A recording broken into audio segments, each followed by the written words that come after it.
Assalamualaikum dear students. Hope you all doing good. Dear student, today we're going to start unit number 7. Its name is solution and suspension. And today we discuss its first topic, that is solutions. तो सबसे पहले हम बात करते हैं solution की। तो solution होते क्या हैं? A solution is a uniform or homogeneous mixture of two or more substance. यानी कि जो आपके पास सॉल्यूशन होता है वो या तो यूनिफॉर्म है या होमोजेनियस मिक्सचर है, दो या दो से ज़्यादा चीज़ों का। अब यहाँ पर क्वेश्चन ये है कि होमोजेनियस मिक्सचर क्या होता है या यूनिफॉर्म मिक्सचर क्या होता है। तो स्टूडेंट, होमोजेनियस मिक्सचर एक ऐसा मिक्सचर है जिसमें आपके जो कंपोनेंट होते हैं वो इक्वली डिस्ट्रीब्यूट होते हैं, ये स्प्रेड हुए होते हैं। ऐसा नहीं होता कि किसी एक पर्टिकुलर स्पेस पर आपके कंपोनेंट ज़्यादा है और किसी एक जगह पर कम है, नहीं, थ्रू आउट मिक्सचर में आपके कंपोनेंट इक्वली डिस्ट्रीब्यूट होते हैं और ऐसे मिक्सचर को हम होमोजेनियस मिक्सचर कहते हैं। और होमोजेनियस मिक्सचर जब दो या दो से ज़्यादा सब्सटेंस से मिलकर बनता है तो उसे हम सॉल्यूशन कहते हैं। For example, sugar solution and salt solution. Sugar solution मतलब कि अगर आप वाटर में शुगर को ऐड कर दें तो आपके पास शुगर सॉल्यूशन है। इसी तरीके से अगर आप वाटर में सॉल्ट को ऐड कर दें तो आपके पास सॉल्ट सॉल्यूशन है। जैसे कि हमारे पास यहाँ पर एक एग्जांपल है, dissolving of salt in water.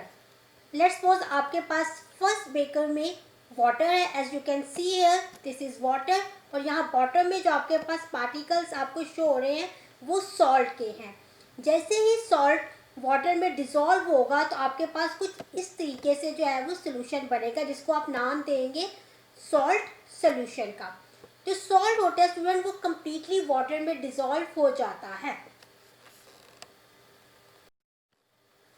अगर हम डेली लाइफ में कुछ सॉल्यूशन की एग्जांपल्स देखें तो ये यहाँ पे आपके पास सॉल्यूशन की एग्जांपल है। सबसे पहले विनेगर यानी सिरका, जो डिफरेंट केमिकल्स, वाटर और कुछ और चीज़ों से मिलकर बनता है।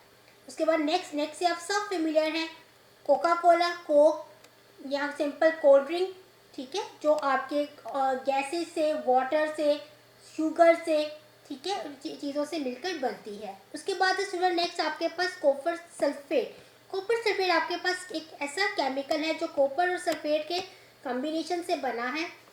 नेक्स्ट आपके पास कॉपर कॉइन्स, और कुछ कॉइन्स ऐसे भी होते हैं जिसमें ब्रास भी ऐड होता है। सो ये डेली लाइफ के आपके पास कुछ सॉल्यूशन के एग्जांपल हैं। सॉल्यूशन जो होता है वो तीनों स्टेट में एग्जिस्ट करता है, सॉलिड, लिक्विड एंड गैसेस।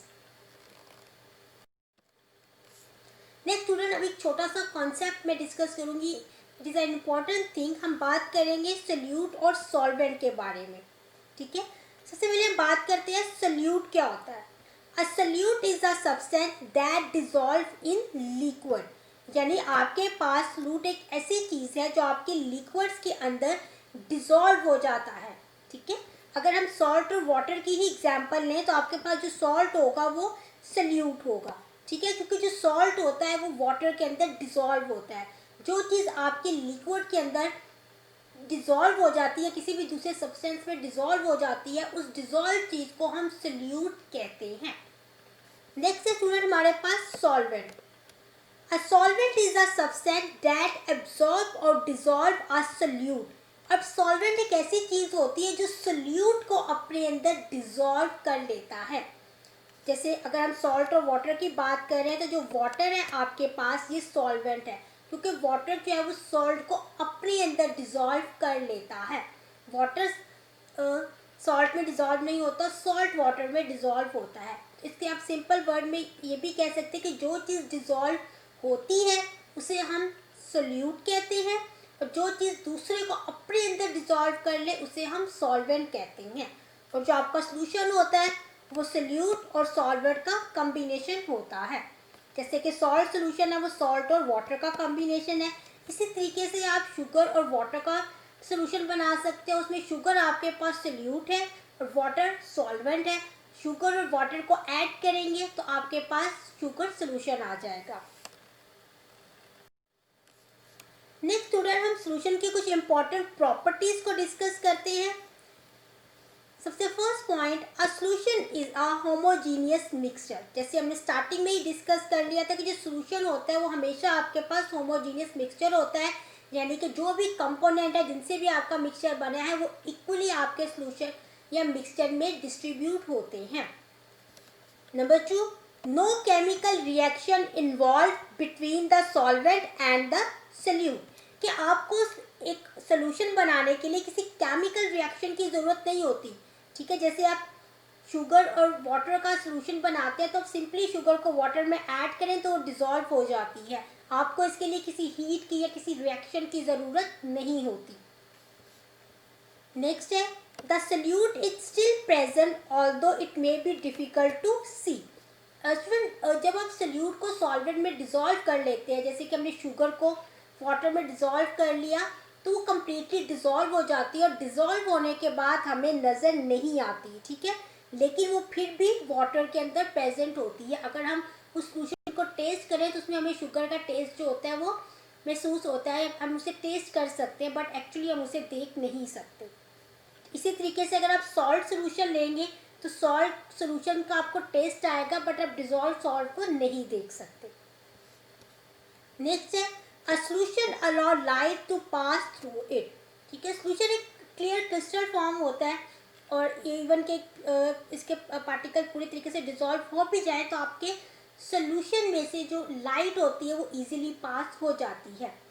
ठीक है, जैसे कि आपका शुगर और वाटर का सोल्यूशन है तो इसमें से इजीली जो है वो लाइट पास हो जाएगी और क्रॉस करके दूसरी साइड पर चली जाएगी, क्योंकि ये मोस्टली आपके पास सोल्यूशन ट्रांसपेरेंट भी होते हैं। लास्ट एक इम्पॉर्टेंट पॉइंट है, the mass of solution is equal to the mass of solvent added to the mass of solute. यानी कि जो आपके पास सोल्यूशन का टोटल मास होता है वो किसके इक्वल होता है, आपके सॉल्वेंट और सोल्यूट के मास के इक्वल। यानी कि अगर आपने 1 टेबलस्पून सॉल्ट लिया है और 1 ग्लास ऑफ वाटर लिया है तो दोनों का जितना भी मास होगा मिक्स करने के बाद भी वो मास उतना ही रहेगा। या सिंपल आप ऐसे भी कह सकते हैं कि आपने 100 ग्राम जो है वो सॉल्वेंट लिया है और 10 ग्राम जो है वो सोल्यूट लिया है, तो टोटल 110 हो गया। अगर आप इन दोनों को मिक्स करके एक सोल्यूशन बना दें तो जो सोल्यूशन का मास होगा वो भी 110 ग्राम ही होगा।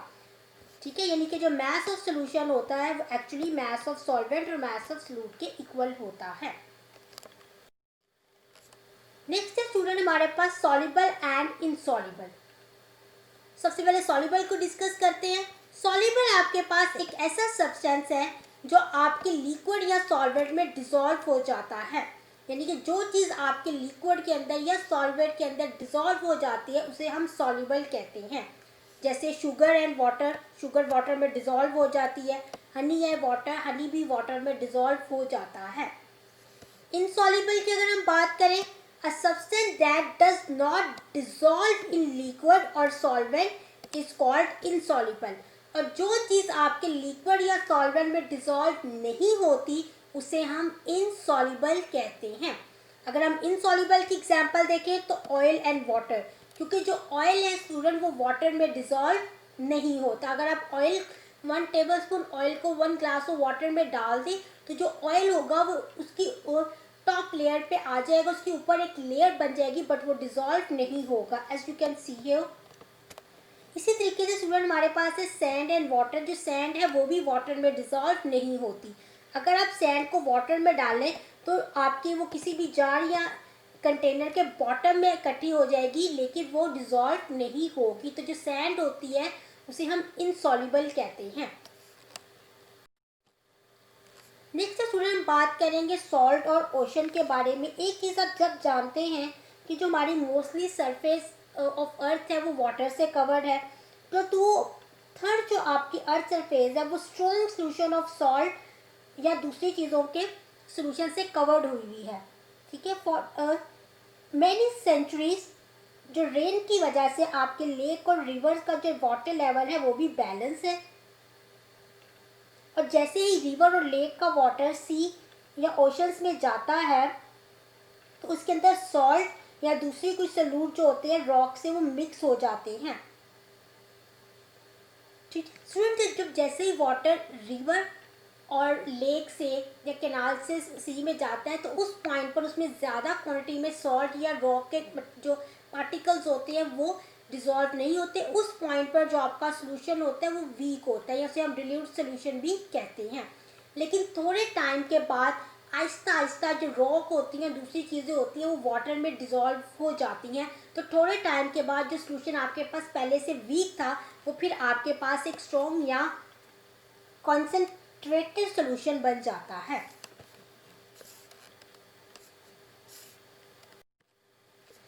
नेक्स्ट स्टूडेंट, हम दो तरह के सोल्यूशन को डिस्कस करेंगे, जैसे अभी हमने बात की वीक और स्ट्रॉन्ग सोल्यूशन को, ठीक है। अच्छा, एक चीज़ आपने याद रखनी है कि हम साइंस में वीक सोल्यूशन को डाइल्यूट सोल्यूशन भी कहते हैं और स्ट्रॉन्ग सोल्यूशन को कॉन्सेंट्रेटेड सोल्यूशन भी कहते हैं। A dilute solution या weak solution is a solution that contain little amount of dissolved solute, यानी कि इसमें जो सोल्यूट होता है उसकी क्वांटिटी बहुत ही कम होती है। एज यू कैन सी है, ये आपके पास एक सॉल्वेंट है, सॉल्वेंट में आपने लेट्स सपोज आपके पास किसी भी चीज़ के पार्टिकल है जो कि आपको बहुत कम क्वांटिटी में नज़र आ रही है, 2 पार्टिकल्स है। अब ये 2 पार्टिकल जब सॉल्वेंट में डिजॉल्व होंगे तो एक डिल्यूट सोल्यूशन होगा, क्योंकि पार्टिकल या सोल्यूट की जो क्वांटिटी है वो बहुत कम है। Concentrated solution, a strong solution is a solution that containing a lot of solute. अब concentrated solution एक ऐसा solution होता है जिसमें जो आपके particles होते हैं या solute की quantity जो होती है वो बहुत ज़्यादा होती है। As you can see है, यहाँ पर आपके पास just 2 particles, यहाँ पर आपके पास बहुत ज़्यादा quantity में particle है, यानी solute की quantity बहुत ज़्यादा है। नेक्स्ट स्टूडेंट, हम बात करते हैं डेड सी की। डेड सी जो स्टूडेंट है ये आपके इजराइल और जॉर्डन के दरमियान में है, ठीक है, जो डेड सी है, और ये अर्थ पर लोएस्ट पॉइंट है, ठीक है। इसके अलावा ये एक ऐसा सी है जिसके अंदर लिविंग थिंग्स नहीं है, यानी कि इसमें कोई भी फिश या प्लांट वगैरह नहीं होते, क्योंकि यहाँ पर लाइफ जो है वो बहुत ज़्यादा अमाउंट में सॉल्ट होने की वजह से पॉसिबल नहीं है। Dead sea contains so much dissolve salt and other solute that it is impossible to sink it. Dead sea concentrated solution of salt, तो हम डेड सी को सॉल्ट का कॉन्सेंट्रेटेड सोल्यूशन कहते हैं। एज यू कैन सी ये कुछ डिफरेंट जो है वो सॉल्ट है या कुछ और सोल्यूट है जिसके अंदर मिक्स हुए होते हैं। आज के लेक्चर में स्टूडेंट्स इतना ही। असाइनमेंट की तरफ आते हैं। आपने यूनिट नंबर 7 का क्वेश्चन नंबर 1, 2 एंड 4 ये 3 क्वेश्चन आपने लर्न करने हैं और अपनी नोटबुक पे मेंशन करने हैं। नेक्स्ट इंशाल्लाह हम न्यू लेक्चर में कंटिन्यू करेंगे। Thank you.